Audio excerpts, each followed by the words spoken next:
Okay, so I'm going to show you guys how we will be chitting and growing sweet potatoes this year. So I've been an avid gardener probably for, I want to say, like seriously gardening for self-sustainability for about 7, 8 years almost. So either way, this is my third year growing sweet potatoes. As you guys can see, I have several varieties here. I have white sweet potatoes, garnet, ruby. I have Japanese here.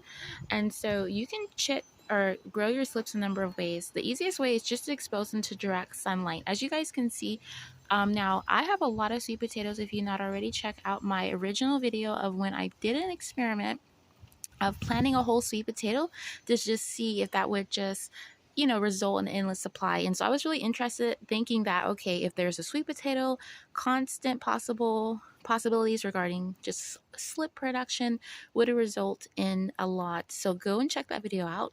But as you guys can see, all of these small ones, like the ones a lot of people probably just compost or just leave in the ground, they will chit or grow in the ground. And so you could choose to grow the slips or just simply plant them in the ground. This is not a waste of food. This sweet potato will compost and provide nutrition for the growing plant.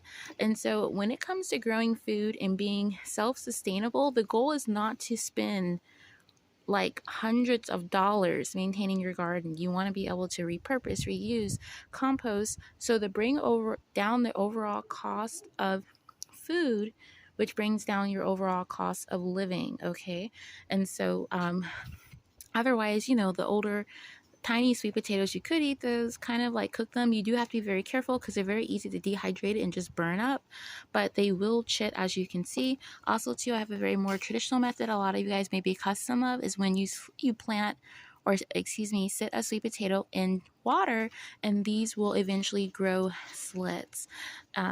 And so you guys will see this here is a slip.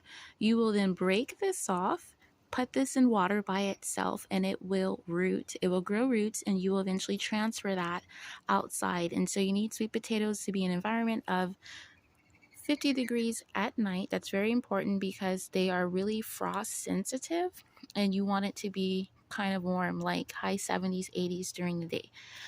Here, as you guys can see, I have a lot of sweet potatoes. This is a half of one. As you guys can see, it chitted. You can break all those up into separate plants, or if you're feeling really lazy, just toss the whole thing in there.